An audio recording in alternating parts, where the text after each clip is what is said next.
माननीय लोकसभा अध्यक्ष श्री ओम बिरला जी से कि वो सभा में मौजूद सभी विशिष्ट अतिथियों को संबोधित करें। संसद की लोक लेखा समिति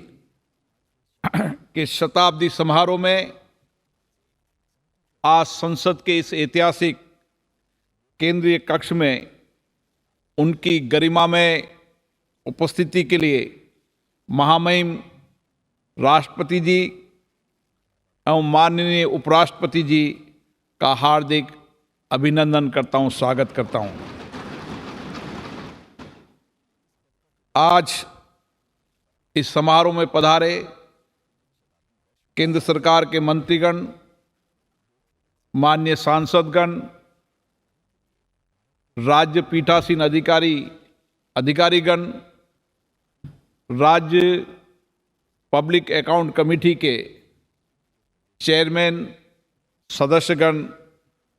भाइयों और बहनों, आज हमारी संसद एवं देश की सभी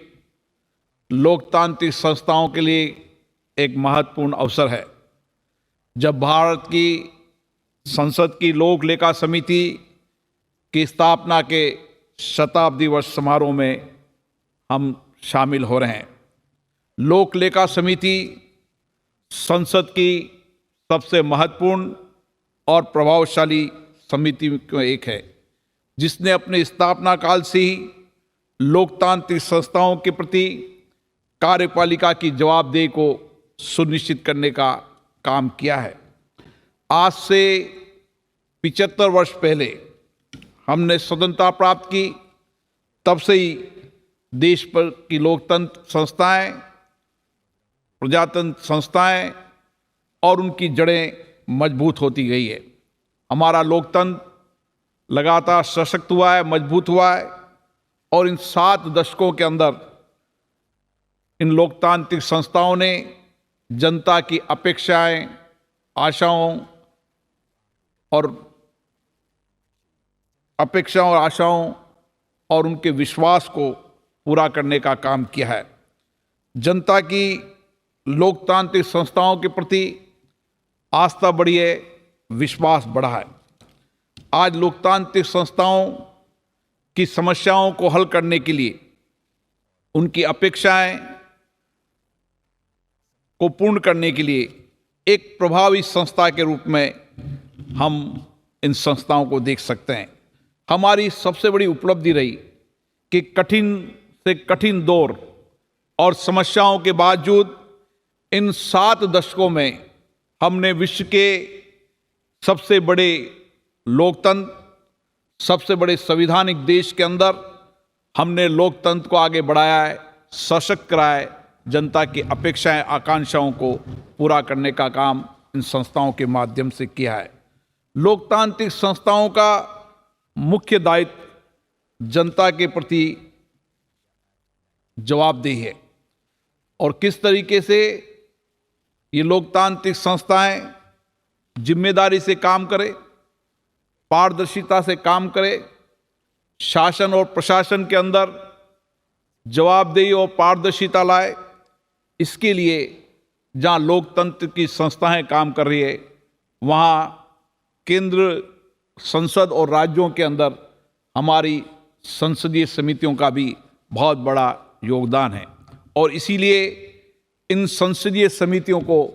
हम लघु संसद, लघु विधान मंडलों के रूप में मानते हैं और उनकी कार्रवाई, उनका संचालन, उनमें चर्चा, संवाद दलों से ऊपर उठकर जनता की अपेक्षाओं, आकांक्षाओं,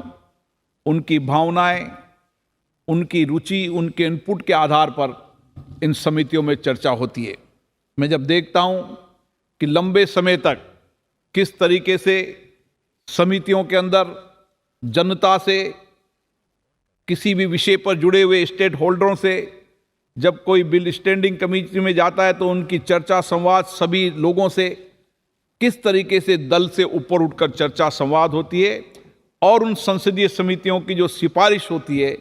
वो सरकार के लिए एक महत्वपूर्ण सिफारिश होती है जिसके आधार पर सरकार को निर्णय करने में बहुत सावधानी और सफलता मिलती है। 100 वर्षों के इस कालखंड में, जो अपने आप में एक दीर्घ कालखंड रहा है, जब किसी संस्था की प्रभाव का आकलन करने के लिए हम सब यहाँ पर बैठे हैं,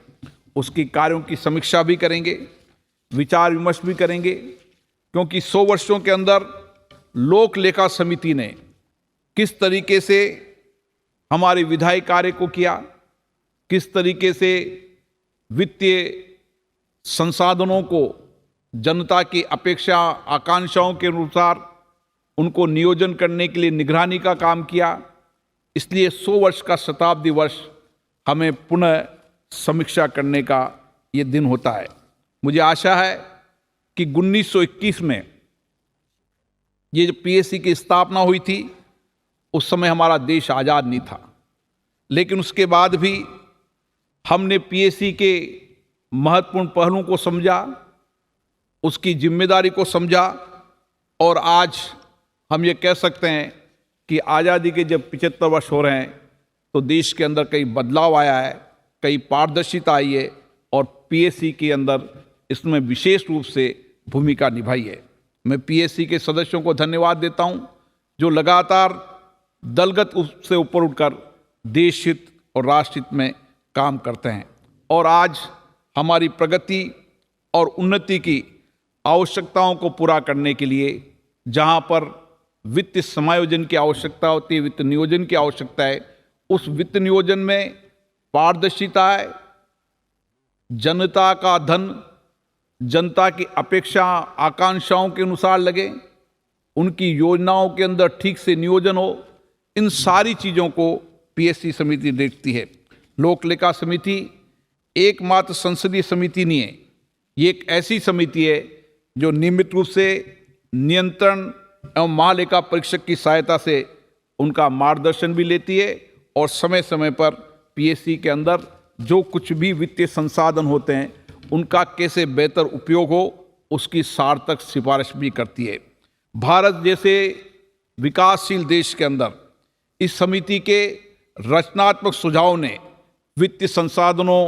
के आदर्श उपयोग को बढ़ाया नहीं दिया है, पारदर्शिता लाने का भी काम किया है। सरकार की नीतियों और कार्यक्रमों को बेहतर बनाने में भी पब्लिक अकाउंट कमेटी का बहुत बड़ा योगदान है। हमारी लोकतंत्र प्रक्रियाओं में गहरी आस्था का परिणाम है कि इस महत्वपूर्ण समिति के सभापति हमेशा प्रतिपक्ष के फ्लोर लीडर या प्रतिपक्ष के नेता होते हैं। एक अच्छी लोकतंत्र के अंदर परंपरा है, राज्यों के अंदर भी इस परंपरा का ठीक से निर्वहन हो रहा है कि अधिकतर राज्यों के अंदर भी प्रतिपक्ष के नेता या प्रतिपक्ष के कोई सदस्य इसके चेयरमैन होते हैं। यही हमारी लोकतंत्र की विशेषता है। सबको साथ लेकर, सबके सहयोग से लोकतंत्र सशक्त मजबूत होगा जब सत्ता पक्ष प्रतिपक्ष देश हित और राष्ट्र हित के अंदर काम करेंगे, और इसीलिए इसकी रिकमेंडेशन को सामान्य रूप से सरकार स्वीकार करती है और कोशिश करती है जो रिकमेंडेशन मिली है उसको ठीक से लागू किया जाए। इसी परंपरा ने पीएससी के अंदर एक संसदीय व्यवस्था के अंदर एक निष्पक्ष संस्था के रूप में अपने आप को विकसित किया है, जहां निर्णय सामूहिक भी होते हैं, व्यापक विचार विमर्श से भी होते हैं, और पिछले 100 वर्षों के अंदर हम अनुभव करें और आज़ादी के 75 वर्षों में अनुभव करें तो पीएससी के अंदर जो भी निर्णय हुए वह सामूहिकता से एक साथ हुए, देश हित में हुए, राष्ट्र हित में है, और वित्तीय पारदर्शिता के साथ निर्णय करने में इसमें विशेष रूप से भूमिका निभाई है। मुझे अत्यंत प्रसन्नता है कि हमारे देश की इस महत्वपूर्ण संसदीय समिति के 100 वर्ष पूर्ण होने पर आज राज्यों के पीठासीन अधिकारी आए, पब्लिक अकाउंट कमेटी के चेयरमैन आए, और निश्चित रूप से 2 दिवसीय इस सम्मेलन के अंदर वह अपने समृद्ध अनुभवों को, चर्चाओं को, बातचीत को करेंगे। और हमारी कोशिश है कि देश की जितनी भी लोकतांत्रिक संस्थाएं, विशेष रूप से राज्य के विधानमंडल हो चाहे केंद्र का विधानमंडल हो, हम ऐसी कार्य योजना बना रहे हैं जिससे अच्छे अनुभव,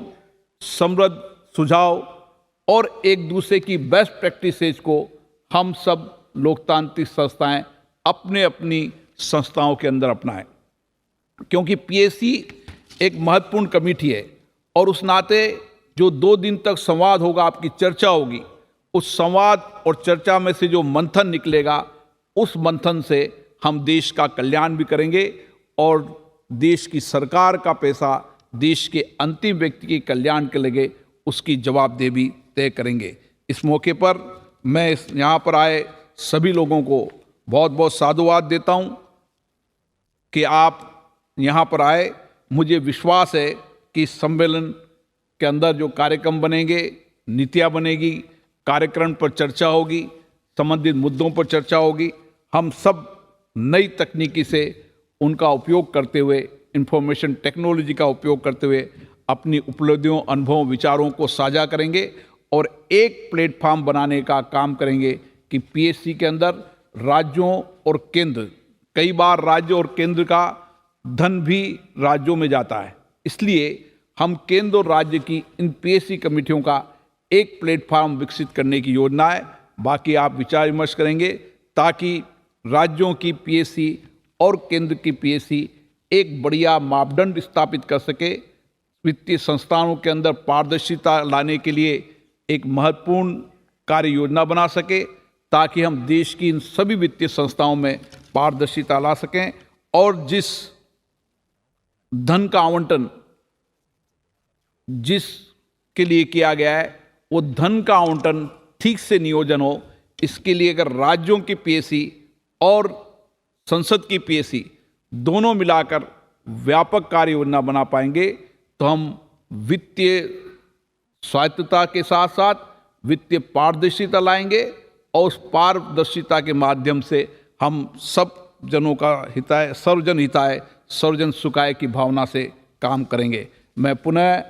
आज महामहिम राष्ट्रपति जी का, उपराष्ट्रपति जी का बहुत बहुत अभिनंदन करता हूं कि आप यहाँ पधारे और आपका हमें मार्गदर्शन मिलेगी, नई प्रेरणा मिलेगी। आपके मार्गदर्शन और प्रेरणा से हम इस अमृत महोत्सव के अंदर नए उत्साह के साथ काम करेंगे। आप सभी को बहुत बहुत धन्यवाद।